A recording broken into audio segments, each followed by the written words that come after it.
قرآن وہ کتاب ہے جو درس انقلاب ہے، سمجھ کے گر کوئی پڑھے تو نور علی نور ہے۔ الحمدللہ رب العالمین الرحمن الرحیم مالک یوم الدین، اشهد ان لا اله الا الله وحده لا شريك له واشهد ان محمدا عبده ورسوله، اما بعد، وقال النبي صلى الله عليه وسلم طلب العلم فريضة على كل مسلم۔ گران قدر حکم صاحبان، مشفق و مربی اساتذہ کرام اور میرے اسلامی بھائیوں، آج کی اس پررونق محفل میں جس منتخب کردہ موضوع پر روشنی ڈالنا چاہتا ہوں وہ ہے مدارس اسلامیہ، توقعات اور چیلنجز۔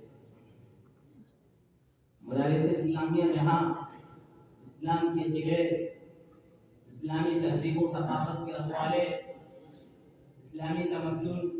و کلچر کے محافظ، اسلامی وقار اور تشخص کے پاسباں اور ملت اسلامیہ کے وجود و بقا کے ضامن ہے، وہیں دوسری طرف اخلاقی اقدار، مروت و انسانیت،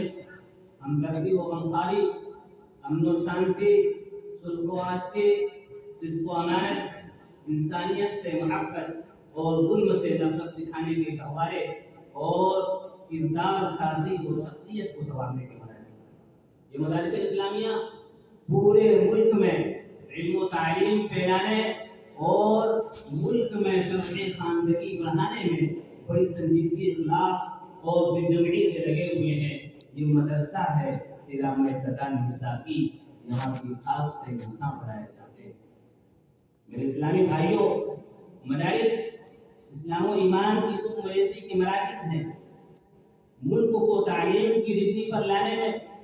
مدارس کا تعاون ناقابل فراموش ہے۔ آج مسلمانوں کی شرعی خواندگی کا گراف جس قدر بھی اوپر اٹھا ہے، انہی مدارس کا پیغام ہے، جہاں دینی تعلیم اور اردو عربی کے ساتھ ساتھ انگریزی بقدر ضرورت پڑھائی جاتی ہے۔ الغرض مدارس جہاں سے ایماندار، راست باز، ہمدرد، غمگسار اور انسانیت نواز شہری پیدا ہوتے ہیں، انہیں امن و اتفاق کے فروغ کا مرکز ہی سمجھنا چاہیے۔ یہی انصاف ہے اور حق شناسی۔ معاشرہ کو جسم کی رگوں میں یہ مکاتب و مدارس خون کی حیثیت رکھتے ہیں، اس لیے جو کام بڑی بڑی حکومتوں سے انجام نہیں دیا جا سکا، اسلام کی ترویج اور اس کی بقا کے لیے مدارس نے کر دکھایا۔ مدارسی کے ذریعے ملک کو داعی، مبلغ، امام، خطیب، مدرس، ایماندار اور امانتدار حاکم حافظ حاصل ہوتے ہیں۔ مدارس کا قیام جن عظیم مقاصد کے تحت عمل میں آیا تھا، ان کے افراد عالمی آشکار ہیں۔ مدارس وہ ہے جو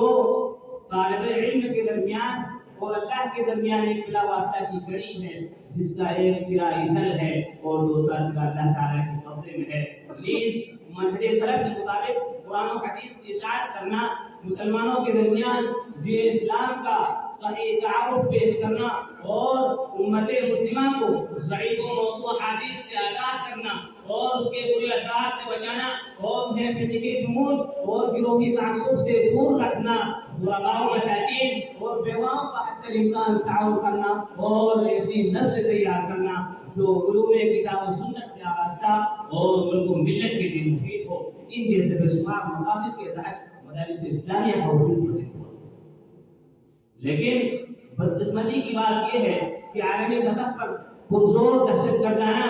پروپیگنڈے کا درس قدر عام ہے کہ اب دین کے انقلابوں کو دہشت گردی کا اڈا قرار دیا جا رہا ہے۔ اسی طرح مدارس کے سلسلے میں جو واقع میڈیائی پروپیگنڈے کے نتیجے میں اور متعصب ذہن و دماغ کے لوگ اور کچھ بھولے بھالے افراد انجانے میں شک و شبہات پیدا کرتے ہیں، اس میں کیا پڑھایا جاتا ہے، کتنی قدامت پسندی برتی جاتی ہے۔ میرے بھائیوں ذرا غور کرو، جن مدارس کی تعلیم ہو من قتل نفسا بغیر نفس او فساد فی الارض فکانما قتل الناس جميعا ولا تفسدوا في الارض بعد اصلاحها واعبدوا الله ولا تشركوا به شيئا وبالوالدين احسانا وبذي القربى واليتامى والمساكين والجار ذي القربى والجار الجنوب والصاحب اعتزلوا ابن السبيل وما ملكت ايمانكم ان الله لا يحب من كان مختالا فخورا کے مطابق معاشرے کی اصلاح کی جاتی ہو تو ایسے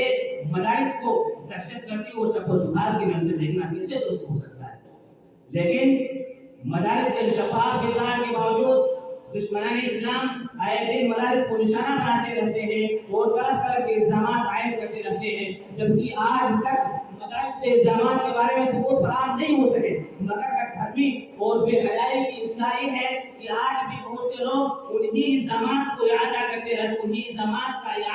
رہتے ہیں اور مدارس کو بعض عناصر کی وجہ سے انتہا پسندی اور دہشت گردی سے جوڑا جاتا ہے، نصاب تعلیم کو ہدف تنقید بتایا جاتا ہے اور یہ بات باور کرانے کی کوشش کی